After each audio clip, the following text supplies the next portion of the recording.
नमः श्रीवर्धमानाय निर्धूतकलिलात्मने सालोकानां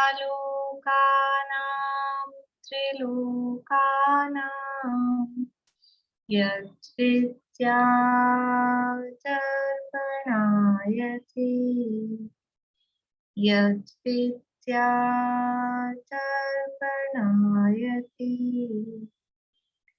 सकल पाप मल प्रक्षालक श्रीवर्धमान को करूं नमन लोकालोक प्रकाशित करे जिनकी विद्या है दर्पण जिनकी विद्या है दर्पण।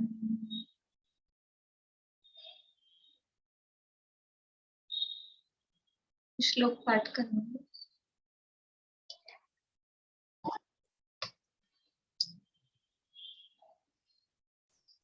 रत्नगण शावकाचार नामक की ग्रंथ है और इसके अंतर्गत सम्यक दर्शन अधिकार जो प्रथम अधिकार है, इसमें सम्यक्त की उत्पत्ति की चर्चा यहाँ चल रही है। सम्यक्त की उत्पत्ति किस प्रकार होती है ये बताने वाले हैं। उससे पहले, उत्पत्ति से पहले क्या आवश्यक है कि वो सम्यक्त उत्पन्न किसके हो सकता है, उसकी पात्रता क्या है। तो यहाँ पर लब्धि सारजी ग्रंथ है।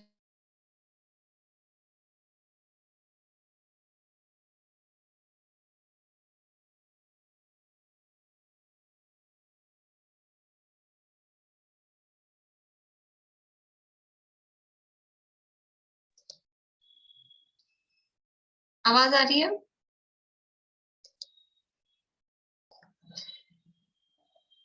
सम्यक्त की पात्रताएं यहाँ पर बताई गई हैं। बताएंगे आप लोग? एक एक पॉइंट पूछ लूं?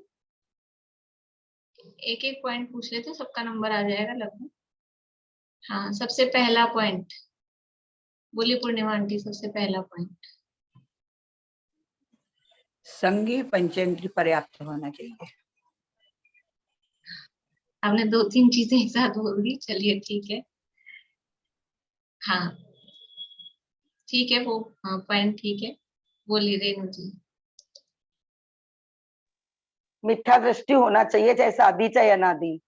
बढ़िया। सबसे पहली बात क्या है? मिथ्या दृष्टि होना चाहिए। शादी मिथ्या दृष्टि हो अथवा अनादि मिथ्या दृष्टि हो, कोई सा भी हो, पर मिथ्या, यानी इसको कह के ये भी समझ में आ रहा है इतनी बात से कि किसी को ये भ्रम हो कि प्रथमोपशम सम्यक है तो अनादि मिथ्या दृष्टि को ही होगा, ऐसा नहीं है।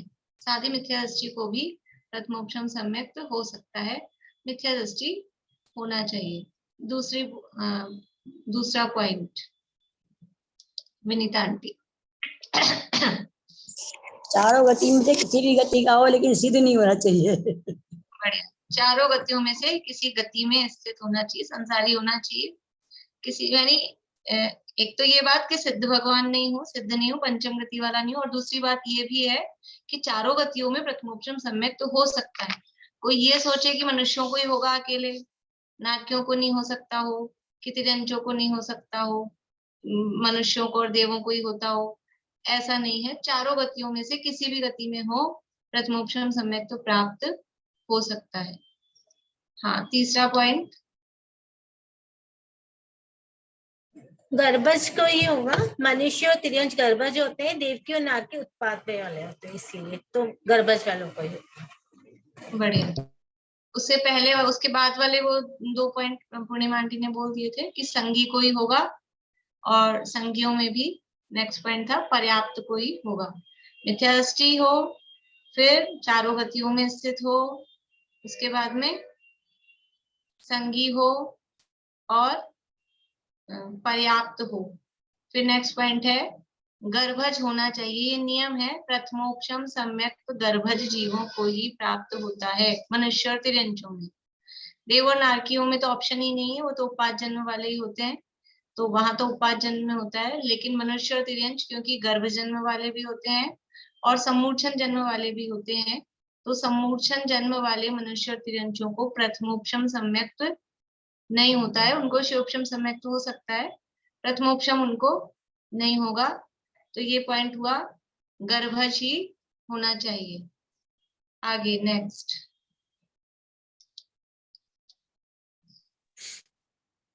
शुभ लेशा वाले मंद कसाई को ही होगा, तीव्र कसाई को नहीं होगा। बढ़िया। मंद कषाई कोई होगा, विशुद्ध परिणाम वाले कोई होगा, तीव्र कषाई को या अशुभ लेशा वाले को नहीं होगा। तो अभी एक बार अपन ये पॉइंट्स रिवाइज कर लेते हैं, फिर इसमें क्या क्या गर्भित है कि शुभ यानी विशुद्ध परिणाम वाले कोई होगा, तो वो विशुद्धि के क्या क्या स्टेप्स हैं, क्या क्या स्तर हैं, उसकी चर्चा भी अपन थोड़ी करेंगे। हाँ, नेक्स्ट पॉइंट, साकार ज्ञानोपयोगी के ही होगा, दर्शनोपयोगी को नहीं होगा। साकार ज्ञानोपयोगी के ही होगा, दर्शनोपयोगी को नहीं होगा। जिस समय प्रथमोपशम सम्यक प्राप्त होगा उस समय वो ज्ञानोपयोग से युक्त होना चाहिए। नेक्स्ट पॉइंट,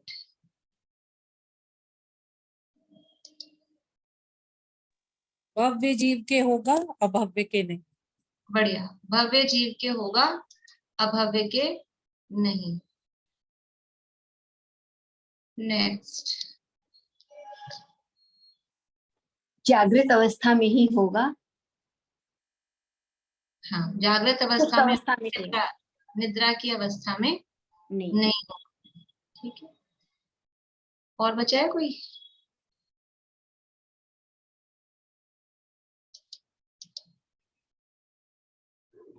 पांचवी करण लब्धि के अंतिम चरण अनिवृत्तिकरण के अंतिम समय में होगा, अर्थात जीव जब सम्यक सन्मुख बिल्कुल होगा तो उसी के प्रथमोपशम समय।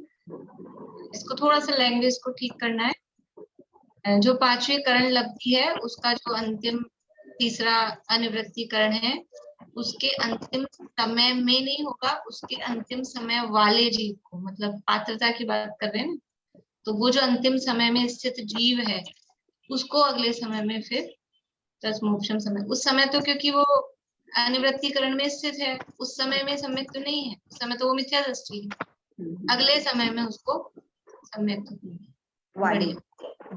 हाँ, इस तरह से ये प्रथमोपशम सम्यक्त्व की पात्रता के यहाँ बात की। तो इसमें जो एक पॉइंट आया था कि विशुद्ध होना चाहिए, मंद कषाई होना चाहिए, तीव्र कषाई नहीं होना चाहिए। तो ये मंद कषाई का क्या मतलब, मंद यानी ये जो सारी पात्रताएं कही, इन पात्रताओं के साथ में और भी विशुद्धि के लिए वो विशेष पात्रताएं चाहिए। तो वो और कौन सी पात्रताएं हैं? तो पहली बात कि उसको सम्यक तो प्राप्त करने की इच्छा होनी चाहिए, वो प्राप्ति नहीं करना चाहता होगा तो कैसे उसको इच्छा, मतलब वो इच्छा होगी तभी तो प्रयास करेगा ना। किसी को सम्यक प्राप्ति की इच्छा नहीं है और ऐसे ही बैठे बैठे विशुद्धि हो जाए और ज्ञानोपयोग हो और निद्रा में नहीं हो और भव्य तो वो है ही, गर्भज है, तो ऐसे अचानक से उसको प्रकट हो जाएगा प्रथमोपशम सम्यक, ऐसा नहीं होगा। बुद्धि पूर्वक, इच्छा पूर्वक, देखो इच्छा जब तक है तब तक नहीं होगा, वो तो राग है, लेकिन बैठेगा प्राप्त करने के लिए तो वो बुद्धि पूर्वक, इच्छा पूर्वक उसको सम्यक प्राप्ति की इच्छा हो तो उसको सम्यक प्रकट होगा। ऐसे कोई आसमान से टपक के नहीं आएगा कि अचानक से सम्यक आपके कर्मों का उपशम हो गया, 7 प्रकृतियों का उपशम हो गया कि 5 प्रकृतियों का उपशम हो गया और अपने आप ही प्रकट हो जाए, ऐसा नहीं होगा। सबसे पहली बात क्या है कि हमें इच्छा होनी चाहिए कि हमें सम्यक दर्शन प्राप्त हो। तो ये भी एक पात्रता, मतलब और सारी चीजें तो अपने को मिल गई, संगी हो गए, पर्याप्त हो गए, गर्भज हो गए, मनुष्य गति में है, भव्य है, साकार ज्ञानोपयोग भी मिल जाएगा, समझ लो जब जागते हुए हैं, तो ये सारी चीजें तो मिल जाएगी। लेकिन अब इसके आगे क्या चाहिए कि अंदर से सम्यक तो प्राप्त करने की रुचि तो हो, कि हमें अपने आत्मा का अनुभव करना है, हमें अपने आत्मा को, अपने आप को जानना है, पहचानना है, या खाली बस इसी बाहर के कामों में मजा आ जाता है, बस हो गया, उतने से ही अपने को संतुष्टि हो जाती है। तो अंदर से रुचि, अंदर से लगन, आत्मा की रुचि हो, सम्यक प्राप्ति की इच्छा, मतलब अंदर से आत्मा को जानने की, पहचानने की, उसका अनुभव करने की वो रुचि हो। तो पहली बात क्या है, ये विशुद्धि के लिए कि सम्यक प्राप्ति की इच्छा हो, रुचि हो। फिर दूसरी बात, ग्रहित मिथ्यात्व का अभाव हो। सारी कंडीशंस मिल गई, मनुष्य है, गर्भज है, पर्याप्त है और सब है। विशुद्धि, विशुद्धि तो देखो ग्रहित मिथ्यात्व वाले को भी शुभ भाव तो हो ही जाते हैं ना। तो विशुद्धि में ये अनिवार्यता है, कौन सी वाली विशुद्धि हो, ग्रहित मिथ्यात्व का अभाव हो। ग्रहित मिथ्यात्व में पड़ा हो, ग्रहित मिथ्यात्व समझ में आता है, अन्य कुदेव देवियों को, देवताओं को, कुगुरुओं को मानता हो, जो देव मूर्ता, गुरु मूर्ता, लोक मूर्ता जो कही ना, ये जो यहाँ श्लोक में कहा आपने, त्रिमूढ़ा पोड़म, 3 मूर्ताओं से रहित, 8 अंग सहित, 8 मद रहित, ये सारी भी सम्यक की पात्रताएं हैं। वो जो सम्यक इनसे रहित है, तो उससे सम्यक प्राप्त करने से पहले यदि वो 3 मूर्ताओं से सहित है, पूर्व भूमिका में यदि वो 8 मदों से सहित है, यदि उसके पूर्व भूमिका में 8 अंगों का पालन नहीं है, तो सम्यक प्राप्त नहीं होगा। सम्यक प्राप्ति के बाद ये सच्चे रूप से होंगे, लेकिन पूर्व भूमिका में भी वो सारी बातें होंगी कि ग्रहित मिथ्यात्व का अभाव तो सम्यक दर्शन होने पर होगा। तो जब तक हम अभी अन्य देवी देवताओं को मानते रहे, अन्य देवी देवताओं को मानते रहेंगे तो सम्यक दर्शन हो सकता है क्या? अन्य देवी देवताओं को मानते रहेंगे तो सम्यक की पात्रता भी नहीं आई अभी तक। कि पात्रता है तो आपने लिखा ही है, वो तो सब हमारी हो गई कंप्लीट कि नहीं, ये भी पात्रता है। वो तो बहुत पीछे की, मतलब समझ लो वो तो कर्म के उदय से मिल गई अपने को काफी सारी पात्रताएं। लेकिन अब यहाँ बुद्धि पूर्वक ग्रहित मिथ्यात्व का अभाव, जीवन में 6 आयतनों का त्याग, देव मूर्ता नहीं हो, गुरु मूर्ता नहीं हो, लोक मूर्ता नहीं हो, अगर ये सब चल रहा है जीवन में, तो सम्यक की पात्रता नहीं है। ये ध्यान रखने वाली बात है। और वो किस किस रूप में ग्रहित मिथ्यात्व बारीकी में कहाँ कहाँ से चलता है, वो सब छूटेगा तो सम्यक की पात्रता आएगी। हमें लगता है इसमें आगे दिया है किसी प्रकरण में 50-50 साल हो गए जिनवानी पढ़ते सुनते, हम तो बहुत सालों से पढ़ रहे हैं, सुन रहे हैं, ऐसे भी लोग हैं 50-50 साल हो गए पढ़ते सुनते, लेकिन सम्यक दर्शन नहीं हुआ। क्या कारण है, क्या कारण है? तो इन्होंने लिखा सदाशिवदास जी ने कि अन्याय का धन और अभक्ष्य का भक्षण, क्योंकि सम्यक की पात्रता ही नहीं है। अन्याय करते हो, अन्याय से धन कमाते हो, अभक्ष्य भक्षण करते हो, तो भले ही 50 साल तक शास्त्र पढ़ते रहो, नहीं होगा। वो पात्रता, वो भाव भूमि विशुद्धि नहीं आएगी, विशुद्धि प्रकट नहीं होगी। विशुद्धि के लिए ये बाहरी, सब बाहरी चीजें हैं। डायरेक्ट ऐसे देखा जाए तो सम्यक दर्शन का कोई सीधा संबंध नहीं है, लेकिन वो परिणामों की विशुद्धि इन सब का त्याग के बिना नहीं होगी। तो पहली बात क्या है कि सम्यक प्राप्त करने की इच्छा हो, रुचि हो, आत्मा की रुचि हो। दूसरी बात कि ग्रहित मिथ्यात्व का अभाव हो। फिर तीसरी बात क्या कि अन्याय, अनीति, अभक्ष्य भक्षण का त्याग हो।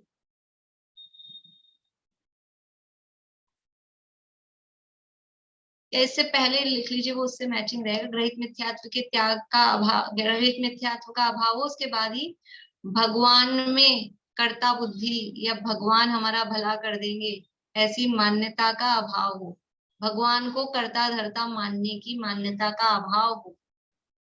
भगवान को यदि कर्ता धर्ता मान रहे हैं कि भगवान हमें कुछ दे देंगे, और भगवान के पास जा जाके मांगने की यदि वृत्ति रहती है, तो अभी सम्यक दर्शन की पात्रता नहीं आई। जब तक भगवान का सच्चा स्वरूप नहीं समझेंगे, ग्रहित मिथ्यात्व के अभाव से ही संबंधित है ये बात। ग्रहित मिथ्यात्व का अभाव हो का मतलब है सच्चे देव का वास्तविक स्वरूप पता हो। और सच्चे देव कौन होते हैं? जो वीतरागी होते हैं। वीतरागी होते हैं मतलब वो किसी का कुछ करते धरते नहीं है, वो हमें कुछ देने वाले नहीं है, कुछ लेने वाले नहीं है, कोई भला बुरा करने वाले नहीं है। तो जा जाके भगवान के पास मांगने की जो वृत्ति है, तो भगवान भला कर दो, भगवान भला कर दो, ये जो वृत्ति है ना, ये वृत्ति भी सम्यक्त प्राप्ति में बाधक है। भगवान को यदि हम कर्ता धर्ता मानते हैं तो सम्यक्त प्राप्ति की भी पात्रता नहीं है। पहले भगवान का सच्चा स्वरूप, क्योंकि भगवान का सच्चा स्वरूप पता लगेगा तो जो भगवान का स्वरूप है वो मेरा स्वरूप है, और वैसे अपने स्वरूप को जानकर उसमें लीन होना है। परमात्मानम आनम्य नहीं, यस्य स्वयं स्वभावाप्ति, यही वाला है ना मंगला शंकर, यस्य स्वयं स्वभावाप्ति अभावे कृष्ण कर्मणः तस्मै संज्ञान रूपाय नमोस्तु परमात्मने। कैसे है परमात्मा? कि जिनके सब कर्मों का अभाव होने से उनको अपने पूर्ण स्वभाव की उपलब्धि हो गई है। जैसा उनका स्वभाव था ओरिजिनल, वैसा ही स्वभाव पर्याय में प्रकट हो गया है कर्मों का अभाव होने से। तो ये तो है बात कार्य परमात्मा की, लेकिन जैसे वो है मैं भी तो वैसा ही हूँ, क्योंकि मैं भी संपूर्ण कर्मों के अभाव स्वरूप ही हूँ। मैं भी पूर्ण केवल ज्ञान स्वरूप ही हूँ, संज्ञान रूपाय ही हूँ। तो भगवान का सच्चा स्वरूप जानेंगे तो अपना सच्चा स्वरूप समझ में आएगा। इसलिए भगवान को यदि कर्ता धर्ता मानते हैं तो सम्यक्त की पात्रता नहीं है। भगवान की वीतरागता सर्वज्ञता का स्वरूप अच्छे से समझ में आना चाहिए, तब वो रहित मिथ्यात्व का अभाव भी होता है और तब सम्यक्त की प्राप्ति होती है। ठीक है, तो भगवान में कर्तापने की बुद्धि का अभाव, ये तीसरा पॉइंट हो गया।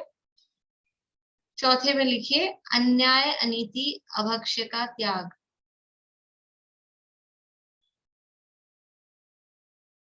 अन्याय और अनीति में क्या अंतर है? जिसके लिए, जिस गलत काम के लिए पुलिस पकड़ के ले जाए, कोर्ट में केस चले, वो तो समझ लो अन्याय है। और कुछ ऐसा गलत काम की पुलिस तो नहीं पकड़ेगी लेकिन समाज में निंदा होगी और ऐसे अच्छा नहीं माना जाएगा, तो वो कहलाएगी अनीति। अन्याय और अनीति मतलब कुछ तो अपराध ऐसे होते हैं जिसके लिए आपको वो काम किया तो पुलिस पकड़ के ले जाएगी, सजा मिलेगी, और कुछ गलत काम ऐसे होते हैं कि पुलिस तो नहीं पकड़ती है लेकिन अच्छी बात नहीं है, समाज में उसकी निंदा होती है, तो वो कहलाती है अनीति। समझ में आ गया ना भाव?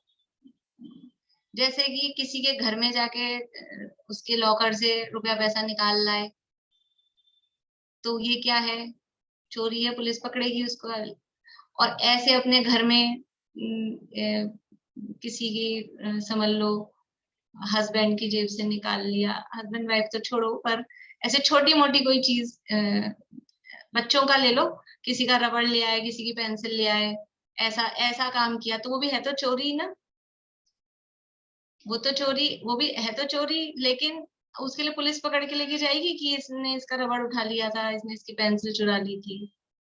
उदाहरण है, समझ लेना। इस तरह के जो भी कुछ काम होते हैं वो अन्याय और अनीति के अंतर्गत ऐसे वो आते हैं। तो अन्याय अनीति, जीवन में अन्याय नहीं होना चाहिए, अनैतिकता नहीं होना चाहिए, तो बोलते न्याय नीति से रहना चाहिए।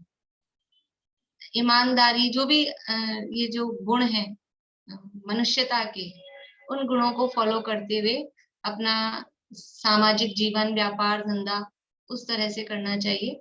तो अन्याय नहीं हो, अनीति नहीं हो, और अभक्ष्य भक्षण का त्याग। जीवन में अभक्ष्य भक्षण जब तक रहेगा तो सम्यक्त की पात्रता नहीं होगी।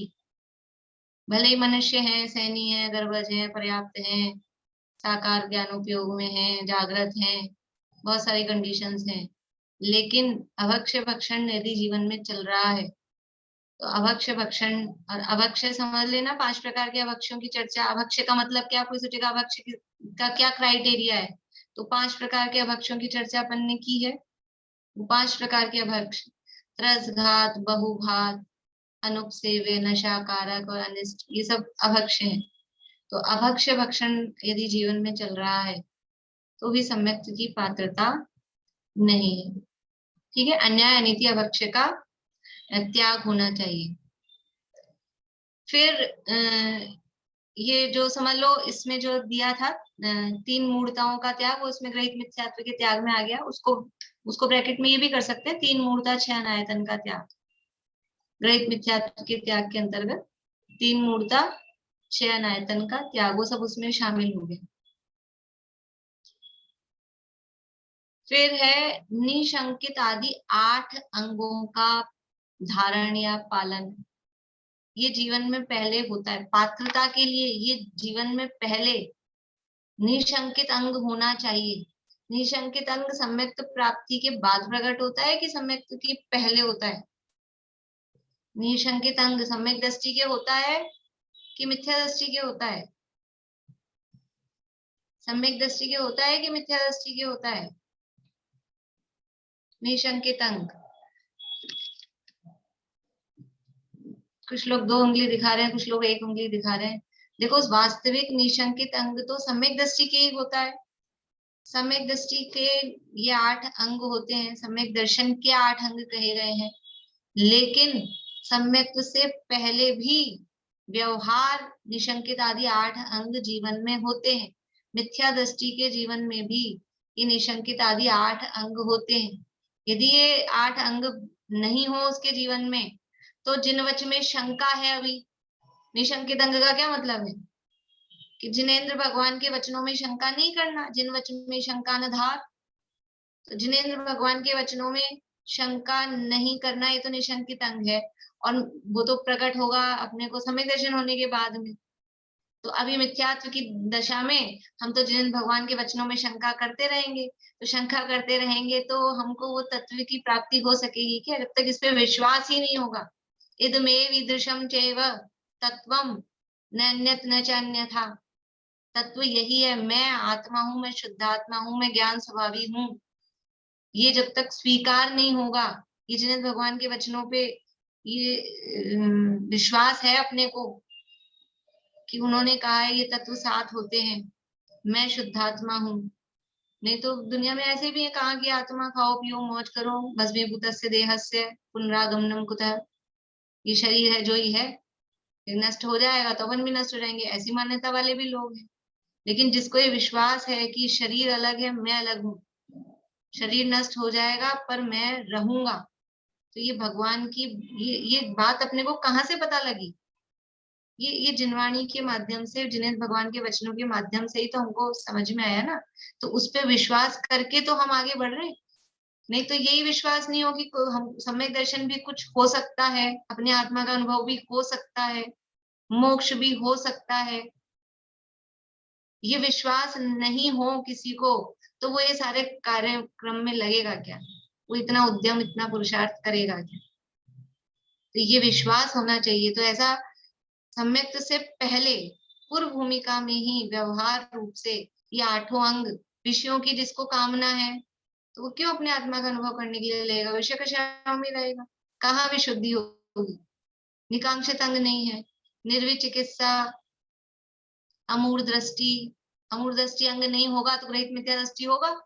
अमूढ़ दृष्टि अंग का क्या मतलब है? ग्रहित मिथ्यात्व का बिल्कुल अभाव, वो अमूढ़ दृष्टि है। जिनको साधर्मियों में प्रेम नहीं है, एक दूसरे की स्थितिकरण नहीं कर पाते हैं, जिनको जिन धर्म की प्रभावना की अपने अंदर और बाहर में प्रभावना की भावना नहीं है, वो सम्यक्त के पात्र नहीं है। ये सम्यक्त की पूर्व भूमिका में ये सब होते हैं। अपने अभी आ रहे हैं ना 15 अगस्त आने वाला है, तो 15 अगस्त जिस दिन आएगा इंडिपेंडेंस डे, स्वतंत्रता दिवस, उसी दिन मनाते हैं, खाली उसी दिन मनाएंगे कि हाँ पता नहीं बाहर का, तो यहाँ जयपुर में जितनी भी गवर्नमेंट बिल्डिंग्स है ना, सब में 3-4 दिन तक, 2 दिन पहले से ही लाइटिंग हो जाती है। और वो जो राष्ट्रपति का कि प्रधानमंत्री का उनका देश के नाम संदेश आता है, वो कब आता है? वो पूर्व दिन, पूर्व संध्या में पहले से होता है ना। ये सब पहले से अपनी भावनाएं होती है कि नहीं। स्टेडियम में कार्यक्रम होगा, मुख्यमंत्री आएंगे, तो वो जो बच्चों को स्कूल से बुला बुला के प्रैक्टिस कराते हैं, तो उसी दिन बुलाते होंगे सीधा, राव पीटी करो और जो भी नाटक जो भी होते हैं वो सब उसी दिन होते हैं, कि वो पूर्व भूमिका में वो सारे कार्यक्रम पहले चलते हैं। तो सम्यक दर्शन अचानक से आज हमको ये सब मिल गई चीजें और अचानक से सम्यक दर्शन जी प्रकट हो जाएंगे, नहीं, वो पूर्व भूमिका में सब काम पहले होते हैं। जो सम्यक्त के बाद चाहिए, जैसा जीवन, जैसे परिणाम सम्यक्त के बाद चाहिए, वो सब पहले अगर हो रहे हैं तो समझ में आता है कि हाँ, आपको सम्यक्त प्राप्ति की रुचि है, जिज्ञासा है, ये जीव पात्र है। पहले जब वो सारे ये इस तरह से रहने लगता है, मुनि भी बनते हैं ना, मुनि। आप कुछ लोगों को अंदाज होगा कि देखो, सीधा भी बना देते हैं, शास्त्रों में इस तरह के भी उदाहरण है, लेकिन अभी वर्तमान काल में हीन पुरुषार्थी जीव होते हैं। तो कोई जीव आया सीधा गृहस्थी से और साफ दीक्षा दे दो, तो ऐसा नहीं होता सामान्य व्यक्तियों के लिए। पहले क्या कि थोड़े दिन आप ब्रह्मचारी बन के यहाँ रहो, हमारे साथ रहो, मुनि संग में रहते हैं, देखते हैं मुनि जीवन कैसा होता है, मुनिचर्या कैसी होती है। फिर वो आचार्य ऐसी सीधी सी दीक्षा नहीं दे देते, फिर इसमें योग्यता है कि नहीं, रह पा रहा है कि नहीं, फिर देंगे तो क्षुल्लक दीक्षा दे देंगे कि अलग दीक्षा दे देंगे कि ये सब परिचय सहने की क्षमता है कि नहीं, वैराग्य है कि नहीं, कि वो तो मुनि बनने के बाद आएगा वैराग्य, तो तब सहेंगे परिचय कि पहले सह पा रहे हो कि नहीं। वो पात्रता है, जैसे मुनि बनने की पात्रता है, ऐसे सम्यक्त के पहले जो काम सम्यक दृष्टि के होते हैं, काम मतलब जो पात्रता सम्यक दृष्टि की होती है, वो पहले प्रकट हुई है कि नहीं, तब जाके सम्यक दर्शन प्रकट होता है। ऐसे ही नहीं कुछ भी कैसे भी करते हुए सम्यक दर्शन हो जाए। तो ये हमारे लिए मतलब वो सब पात्रताएं थी ना जो कल अपन ने पढ़ी थी, वो तो अपने को मिल गई थी, अपन ने देख लिया था, उसमें तो कोई तकलीफ थी नहीं। लेकिन अब असली पात्रता, असली मेहनत अपने को देखने की कहाँ है, वो ये है। क्या क्या बातें हो गई? सम्यक्त प्राप्ति की रुचि, इच्छा होनी चाहिए, ग्रहित मिथ्यात्व यानी तीन मूर्ता छह आयतन का त्याग होना चाहिए, भगवान का सच्चा स्वरूप ख्याल होना चाहिए, उनको कर्ता धर्ता नहीं मानना चाहिए, अन्याय अनीति अभक्ष्य का त्याग होना चाहिए, निशंकित 8 अंगों का पालन होना चाहिए। जीवन में 8 अंग, साधर्मियों को देखते ही वात्सल्य उमड़े, धर्म की प्रभावना की भावना हो, ये 8 अंगों का पालन होना चाहिए। इसके बाद में और क्या पात्रता चाहिए? शास्त्र का अभ्यास होना चाहिए, शास्त्राभ्यास। अब ये जो पात्रताएं चल रही है ना, आप कहोगे कि वो कुशेर को कहाँ शास्त्राभ्यास था, कि ये अपन शेर नहीं है, ये पात्रताएं चल रही हैं अपने लिए। ये अपन जो मनुष्य गति के और जो अब यहाँ आके बैठ गए हैं, उनके लिए पात्रताओं की चर्चा चल रही है। तो शास्त्र का अभ्यास होना चाहिए, कुछ बहुत सारा नहीं, लेकिन प्रयोजन भूत कुछ बातों का ज्ञान। और जब तक सम्यक प्राप्त नहीं हो रहा, तब तक शास्त्र अभ्यास करना और करने की रुचि पूर्वक। अब हम आज आपने कह दिया कि शास्त्राभ्यास भी एक पात्रता है, तो अब तो हम करते हैं, एक परिपाटी है या करना है, मजबूरी है, ऐसा नहीं। अंदर से शास्त्र अभ्यास में उत्साह आए, रुचि हो।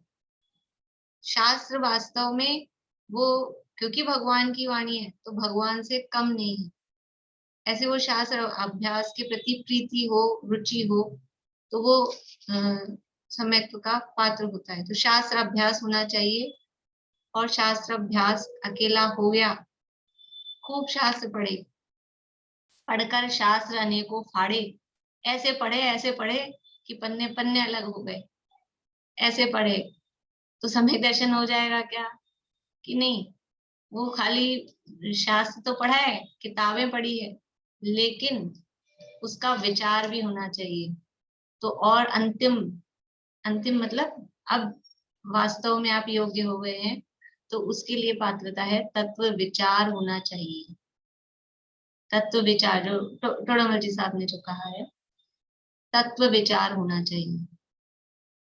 शास्त्र पढ़ने के बाद में उसका विचार, शास्त्रों में क्या कहा गया है, किस तरह से कहा गया है, शास्त्र में जो कहा गया है उसका अभिप्राय क्या है, किस उद्देश्य से कौन सी बात कही गई है, जो कहा गया है वो किस तरह से जीवन में लागू पड़ता है, तो वो विचार करें। शास्त्र में तो कहा एक द्रव्य दूसरे द्रव्य का कर्ता नहीं है, लेकिन माना कि नहीं माना, विचार किया कि नहीं किया, कर्ता दिखते हैं कि नहीं दिखते हैं। दुनिया में तो हमको एक द्रव्य दूसरे द्रव्य का कर्ता दिख रहा है, और शास्त्र में ये पढ़ रहे हैं कि एक द्रव्य दूसरे द्रव्य का कर्ता नहीं है, तो फिर तत्व विचार नहीं हुआ।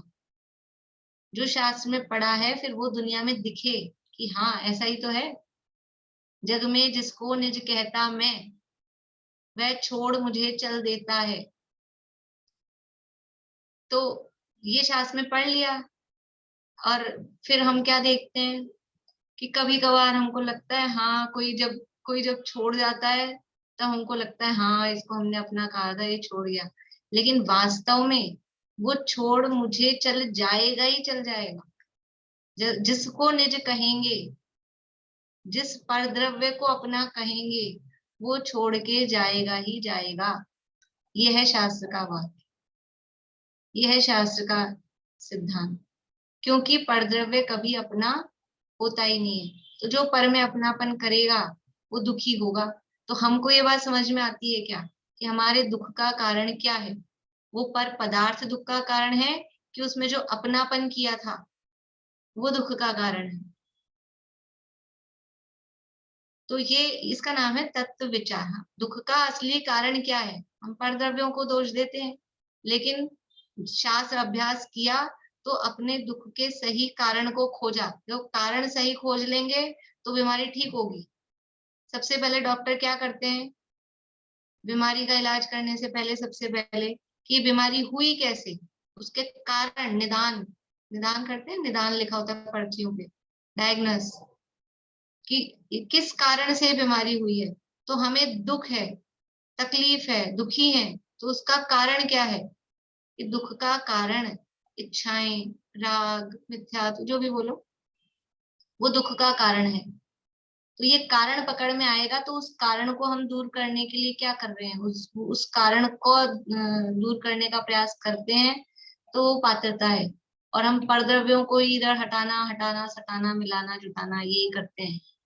तो अभी तत्व विचार नहीं है, अभी पात्रता नहीं है। तो इस तरह से उन पात्रताओं के बाद में ये पात्रताएं समझ लो। उसमें से वो जो साकार ज्ञानोपयोग और जागृत वाली है वो एकदम लास्ट टाइम की है कि जिस समय करने बैठ रहे हैं। बाकी तो सब लाइफ लॉन्ग है। मनुष्य गति में हो गया, मिथ्या दृष्टि है, मान लो मनुष्य गति में है, संगी है, पर्याप्त है, गर्भज है, तो ये तो जन्म से ही है, उसमें कुछ नहीं करना है। अब लास्ट मोमेंट पे कौन सी पात्रताएं चाहिए? तो उन जो कल पढ़ी थी उनमें से जागृत वाली और साकार ज्ञानोपयोग वाली पात्रता वो लास्ट मोमेंट पे चाहिए, क्योंकि वो क्षणिक है, हर समय ज्ञानोपयोग नहीं चलेगा, तो वो उस समय चाहिए। बाकी ये जो सारी पात्रताएं अभी हमने देखी, ये सारी पात्रताएं अपने अंदर हों तो हम सम्यक तो प्राप्ति के अधिकारी होते हैं। तो अब ऐसा होगा कि कुछ लोग सोचेंगे ये तो बहुत सारी बातें, तो पात्रताएं हो गई, अपने को तो नहीं हो पाएगा शायद। कुछ लोग ऐसा सोच रहे होंगे कि अभी हम तो बहुत दूर हैं, कि कोई देर नहीं लगती, ये सारी पात्रताएं मिनट्स में प्राप्त की जा सकती हैं।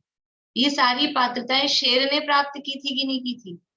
शेर को सम्यक दर्शन हुआ था, सबको विश्वास है ना पक्का? शेर को, कौन सा वाला शेर? जो भी सिद्धालय में विराजमान है, जिनको हम महावीर भगवान के नाम से कहते हैं, उसको हुआ था। हाथी को हुआ था पार्श्वनाथ भगवान के पूर्व भाव में। तो उनकी ये पात्रताएं पूरी हुई थी कि नहीं हुई थी? बिल्कुल हुई थी, बिल्कुल। ये सारी पात्रताएं, सम्यक प्राप्ति की इच्छा उत्पन्न हुई, जो मुनिराज ने उपदेश दिया, सम्यक प्राप्ति की रुचि हुई, और रहित मिथ्यात्व का अभाव हो गया उसी समय। जो भी अंदर से मान्यताएं चलती होंगी उसका अभाव हो गया, और वो अभक्ष्य भक्षण चल रहा था, हाथ में मांस था, मुंह में लगा हुआ था, सब छूट गया। भले कुल्ला भी नहीं करके आया हो, लेकिन अंदर से त्याग हो गया।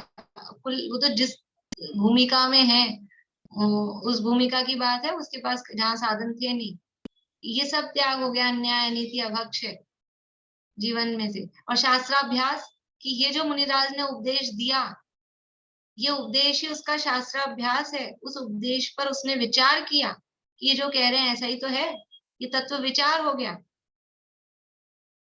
और उसी में उसको अंदर से उनके वचनों पे श्रद्धा हुई, ऐसा ही है।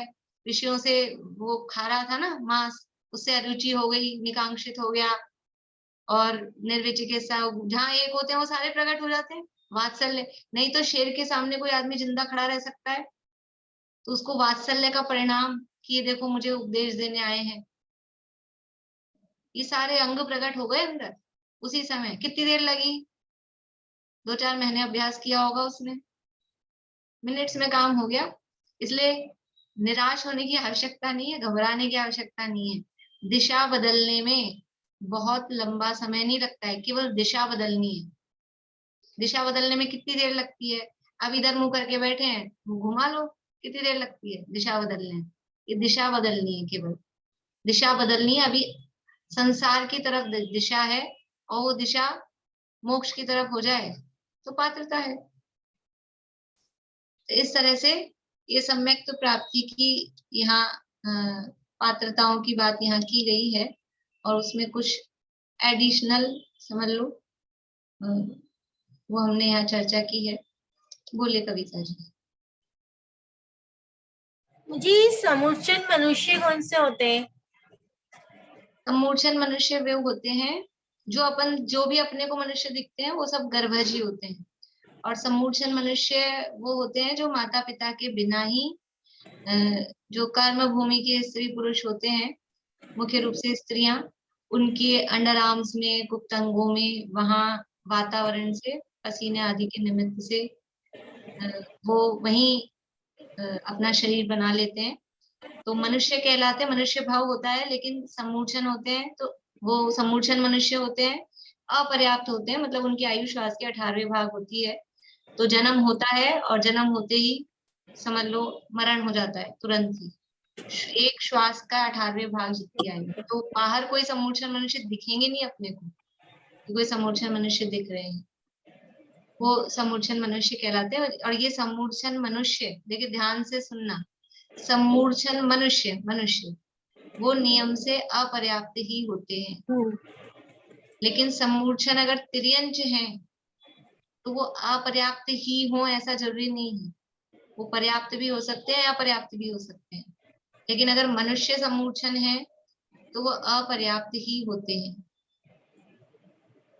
ठीक। और हाँ, अब और बीच में किसी के हैंड रेस हो रहे थे, अगर अब प्रश्न हो तो बताइए। बीच में क्या है, फिर वो विषय बदल जाता है प्रश्नों से।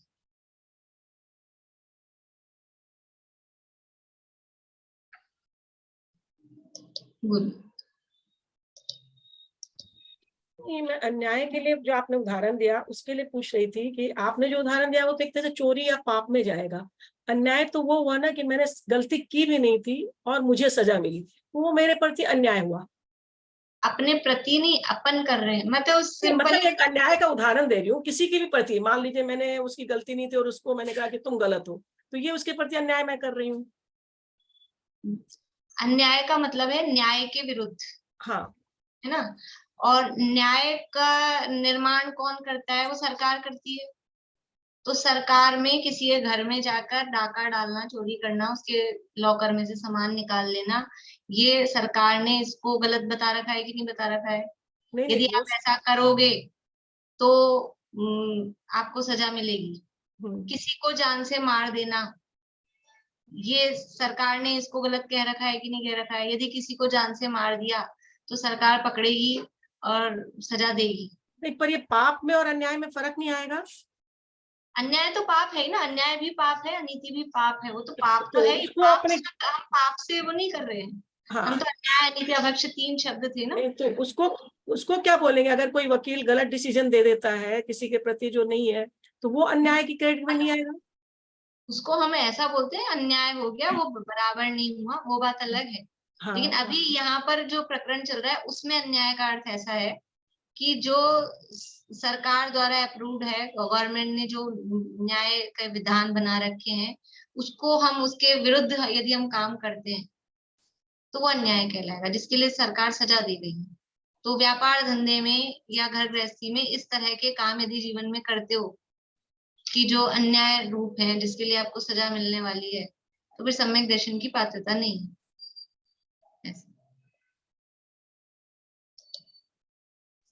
दीदी स्वयंभू रमन समुद्र में जब पंचेंद्रिय संगी है तो उनको प्रथम उपशम नहीं होता, शुभशम होता है। हाँ, शंभु रमण समुद्र में जो पंचम उड़स्थान वर्ती भी होते हैं, हाँ शोभशम सम्यक ही होता है, प्रथमोपशम नहीं। ठीक, यही पूछना था।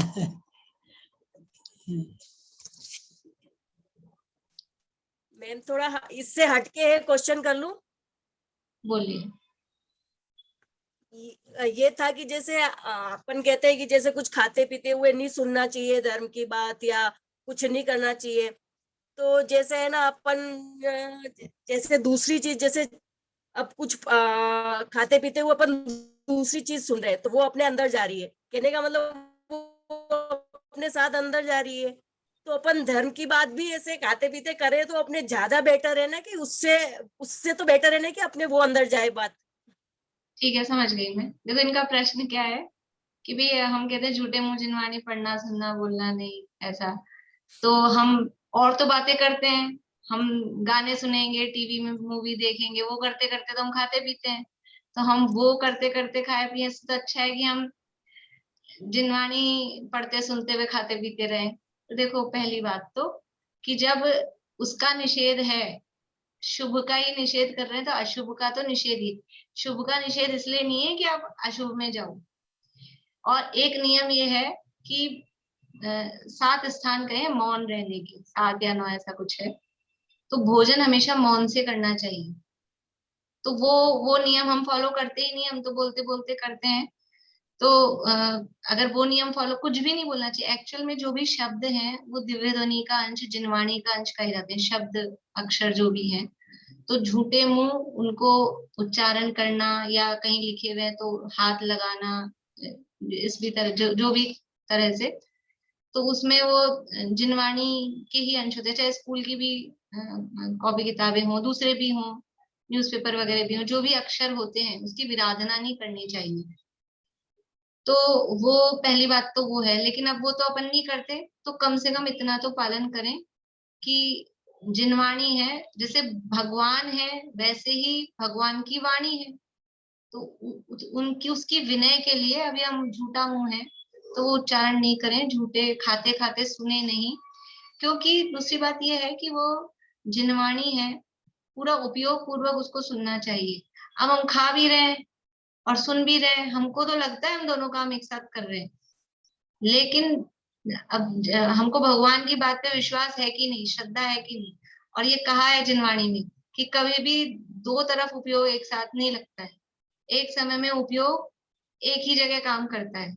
तो हम खा रहे हैं तो जब उपयोग कभी खाने में जा रहा है तो उधर शब्दों में नहीं जा रहा है, जब शब्दों में जा रहा है तो खाने में नहीं जा रहा है। तो इसलिए इतना भी हम अतिरेक में नहीं आए कि उससे अवमानना ही होने लग जाए, विनय ही खत्म हो जाए। इसलिए जो काम जिस समय करना है तो उस समय वही काम करें। जिस समय खा रहे हैं तो खाएं ही, और टाइम है ना, और समय है, तब जिनवाणी पढ़े सुने जैसा भी।